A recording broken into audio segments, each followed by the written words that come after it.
With Father's Day just around the corner, this seems like the appropriate time to delve into the case of a young man that returned just in time for Father's Day to visit the only father he'd truly ever known, the grandfather that raised him as his own. But instead of barbecues and the exchange of presents, former Marine Alex Scott walked into his grandfather's home and discovered him slain. However, as it turned out, Scott was the only one with something to gain from his grandfather's death. I have to think that an awkwardly scrawled card and silk tie no one's ever going to wear would have been a better Father's Day. This is Conduct Unbecoming. I'm Erin, and I'm your host.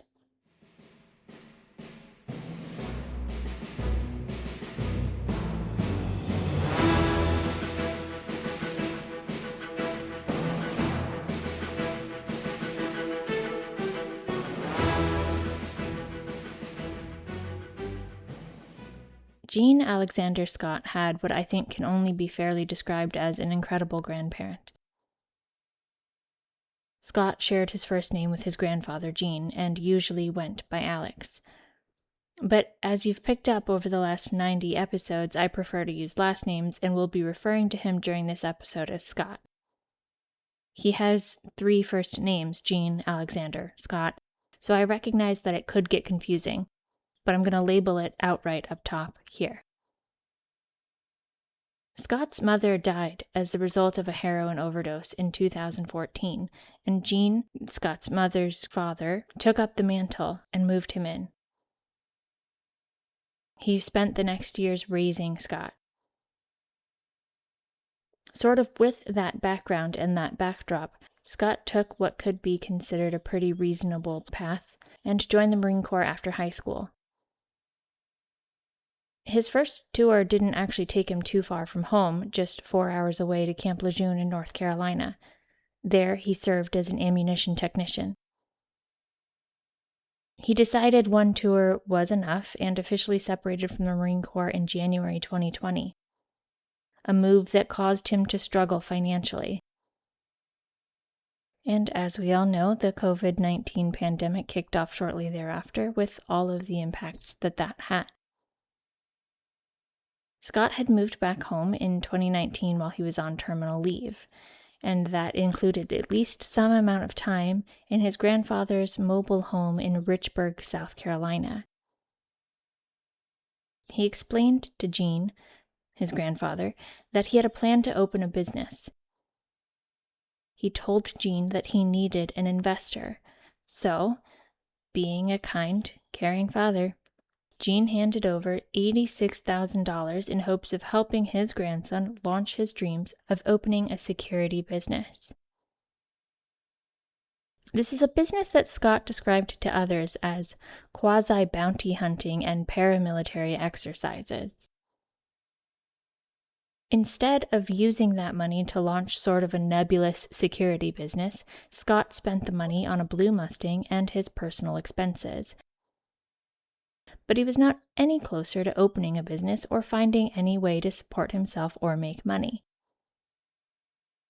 And I have to clarify here that it was later revealed that those personal expenses were strip clubs, alcohol, and guns. Finally, Jean put his foot down and told Scott that he wouldn't be able to give him any more money, seeing no return on his investment. So you can decide whether it comes as a shock that just 6 weeks after Jean told Scott that he couldn't have any more money, on Father's Day in 2020, an anguished Scott flagged down a passerby and explained, absolutely distraught, that someone had killed Jean and Billy, Scott's great-grandmother that was visiting from West Virginia. He asked the passerby to call for authorities, explaining later that he'd accidentally locked his phone in his car, I guess alongside his keys, and that's why he was unable to summon police and emergency services himself. Jean and Billy had both been shot in the back of the head. In fact, Billy had been shot twice in the back of the head and had a graze wound on her hand from a passing bullet. Responding sheriff's deputies encountered Scott at the end of the driveway, kneeling, crying, and clearly very distressed. Or at least that's generally what the body camera footage showed. Prosecutors would later argue to the jury that the distress was all an act, and that Scott was performing for police that day in some kind of theatrical plan to avoid culpability. But a police officer also testified that Scott seemed disingenuous and was putting on a show. He explained that Scott would turn it on and turn it off in his interactions with law enforcement officials responding to his report of his dead grandparent and great-grandparent. Scott had explained to police that he'd been out of town that morning, but that he had talked to his grandfather by phone at around 7 a.m. Scott claimed that he'd dropped by so that he could celebrate Father's Day with the only father he'd ever known, his grandfather and namesake. He told investigators that he was out of town for a secret romantic liaison, but it seemed that secret romantic partner had no interest in providing any kind of alibi for him. Instead, a friend later came forward and testified, with immunity, that he agreed to be Scott's alibi in exchange for $10,000. As investigators began to dig into Jean and Billy's lives, they discovered perfectly normal and seemingly average people, and nothing stood out as a motive for murder, much less violent murder. On the night that they were murdered, they'd been enjoying a pizza they'd ordered. In the weeks that followed, without family left to tie him to South Carolina, Scott sought an escape from what he'd seen, from the space in which he'd found his deceased grandfather and great-grandmother, and he defaulted to what he knew and re-enlisted, this time in the Army. After infantry training in Georgia, the Army whisked Scott to Vilseck, Germany. During that time, Scott worked to secure the life insurance payout on his grandfather and access his retirement account, where he was listed as a beneficiary. That insurance payout was valued at approximately $700,000. But, as we now know, Scott planned to use that money to pay off up to 4 friends. Those 4 friends were also recently separated from the military and struggled financially. He brought all those friends to his apartment in South Carolina in order to plot Jean's murder. One of the friends was tasked with babysitting everyone's phones in Scott's apartment, so that no one would have their digital devices pinging off towers near Jean's mobile home.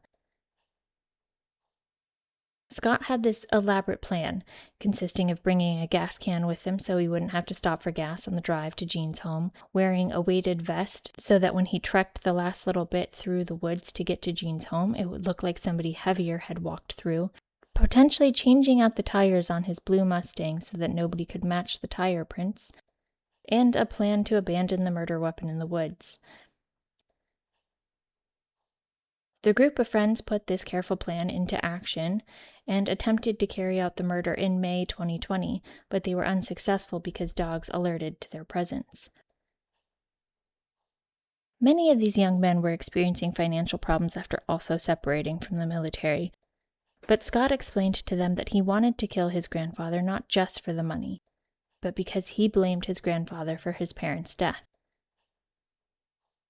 That said, his mother died of that overdose, and it's not clear who Scott's father is. As the fall leaves began to drop in Germany nearly 15 months after Jean and Billy's murders, justice slipped a little bit closer for them.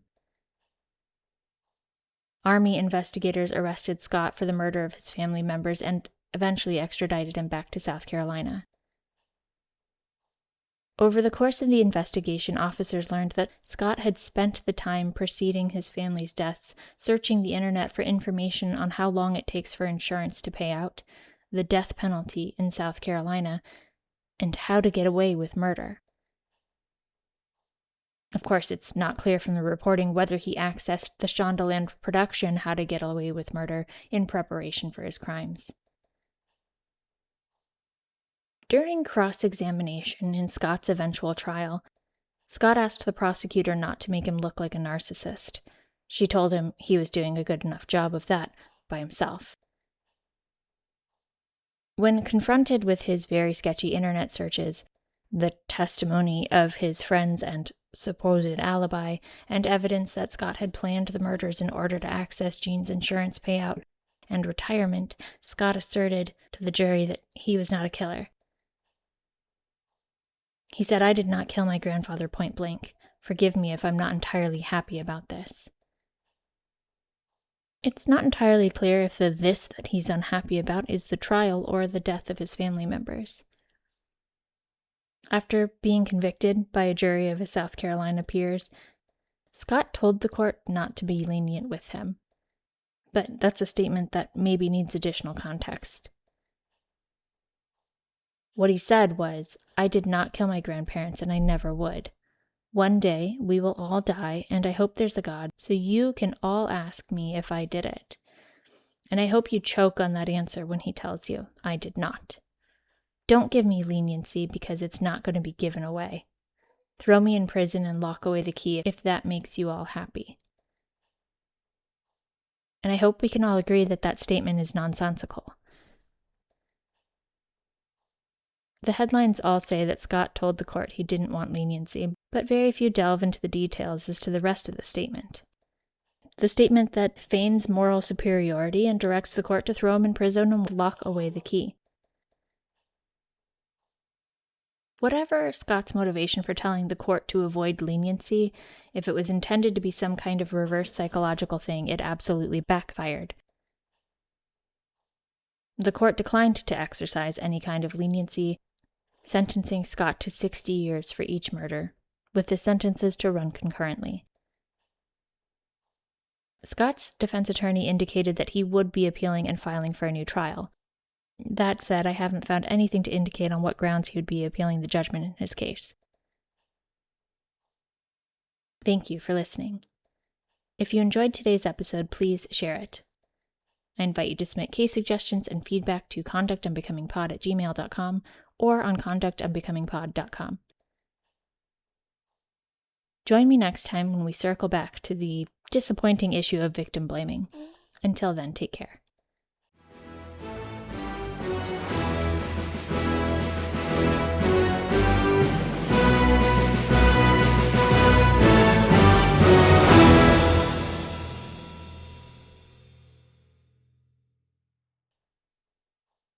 Conduct Unbecoming is a podcast where I get to talk about interesting crimes and cases that involve U.S. military service members, in this case, a service member times 2.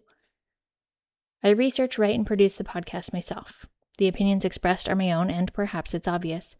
Conduct Unbecoming is not approved, authorized, or endorsed by the Department of Defense.